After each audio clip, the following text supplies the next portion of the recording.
that some people want to impress people that don't even like them. You want to live a life that is beyond you. You want to what we call kutesa now, forgetting that there is a tomorrow. How you spend your money determines how solid your financial well-being is.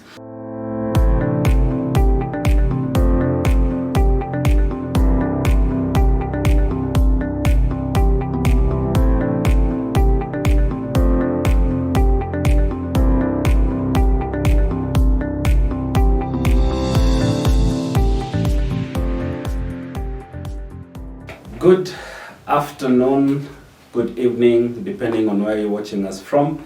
It's me, Simon K, once again here to bring you some financial nuggets. It's always a joy to share with you a number of things that will help you get better financially. If you're a financially astute person, that you will stay there. I was telling someone, it's very easy to get to number one or to get at the top, but it's sometimes difficult to stay there. Some habits, you have to cultivate them. You have to make sure that you work on them for you to get better in it. So today I am sharing a few, it's going to be a short presentation. I'm sharing with you what I'm calling the 4 pillars of financial wellness. 4 pillars of financial wellness.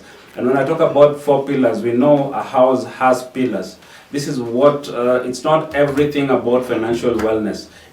They are key pillars that put together your financial well-being. And it's important for you to look at other things that we have shared and other resources that other people have shared. I always say I don't have a monopoly of truth, but I share a few things that will help you, and we always appreciate the feedback that we get from you when you tell us about how this program is helping you. That's why we are always here. And the first pillar about financial wellness is spending.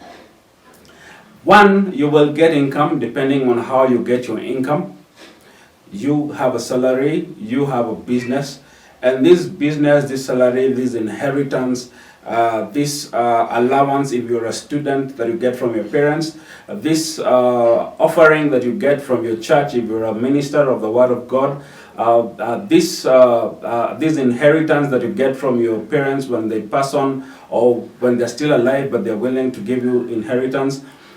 This income, when it gets to you, pillar number 1 is how you spend that income. That income, that money that you have, how do you spend it? These habits of how you spend your money, that determines how solid your financial well-being is. Someone said, and I quote, that some people get broke trying to look rich. Some people get broke trying to look rich. You will spend all your money, you want to impress people. There was a time I shared and said that some people want to impress people that don't even like them. You want to live a life that is beyond you. You want to look wonderful. You want to spend on things that are actually not needs, they are wants. Things that can wait. You're spending on those things now. You want to what we call kutesa now, forgetting that there is a tomorrow. How you spend your money determines how solid your financial well-being is. And then another quote on spending. Someone said, it's not your salary that make you rich. It's your spending habits that makes you rich. How you spend what you have. It's not the salary. It's how you spend what you have. That's pillar number 1. Pillar number 2 is borrowing. You will sometimes find yourself in a position that you will, at the end of the day, find that you are short. And I remember talking about cash flow in one of the shows. You're short of money. You're short of, it's not every season. There's a season for plenty and a season for lack. Sometimes you find yourself in a season for lack. And sometimes you will find yourself borrowing and getting into debt that is going to be expensive debt. There is expensive debt and cheap debt. By cheap debt, I mean, when I borrow from my friend, my producer, I expect that he will be good enough and gracious enough not to charge me any interest. When I go to a bank, the bank will charge me, depending on which bank, a 10%, 15%. When I go to a Shylock will charge me 35, 20, 25, 30%. And even some mobile apps that will charge you up to 25, 30% of per month, not even per annum. A bank will charge me 15% per annum. Shylock will charge me 20% per month. That is expensive debt. It's good to know that when you're borrowing, it's good to be careful which kind of debt that you're getting yourself into. I would encourage you, get yourself to borrow or get yourself to debt that is not expensive.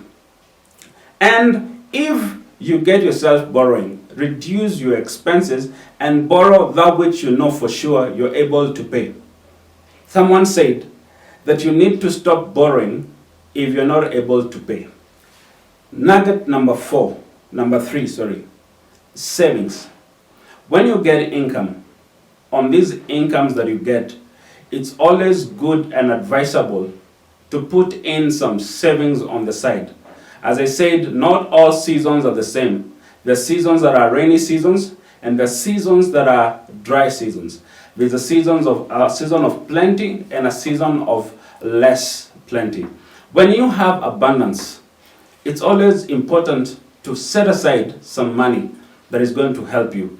And even if you don't have an abundance of income, when you make it a habit that every time, if you have a salary, 10 to 15% of what you get of your income goes to savings. And I like this quote, and it says that do not save what is left after spending, but rather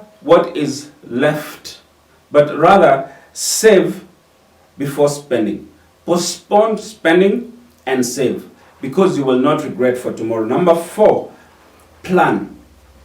It's always good to plan and evaluate how your future is going to be.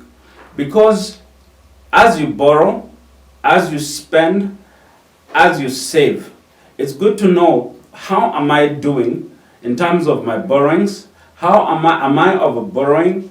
Am I under saving? Am I overspending?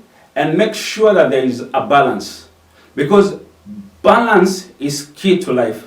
And sometimes when you're not able to balance, you will find yourself deep into debt, for example, or you will find yourself deep into saving is good. There's no you under saving, and someone said that you will not be youth forever. I remember talking to some young people somewhere, and I was telling them youth is frail.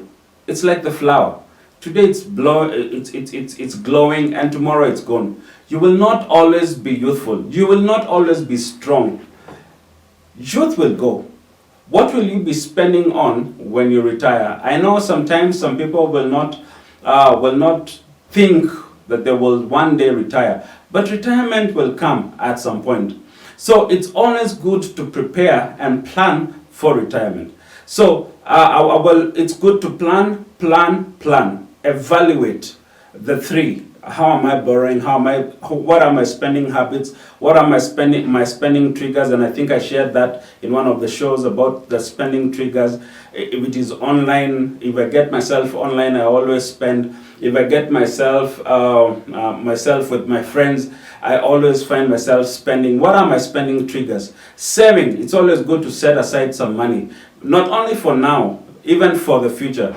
And then number 4, it's evaluating all this. So I will repeat again, the 4 pillars of financial wellness are: number 1, spending; number 2, borrowing; and number 3, saving; and number 4, monitoring and evaluating. God bless you. It's always good coming to you, sharing with you information, and I will keep doing this and sharing more and more brief talks to you, and I believe this will be helpful. Share, tell a friend to tell a friend, and at the end of the day, you will get blessed. That person will get better, and all we desire is that when we get to the other end, that all of us are going to be financially whole and prosperous. Have yourself a wonderful evening. Thank you for spending time to listen to us. God bless you.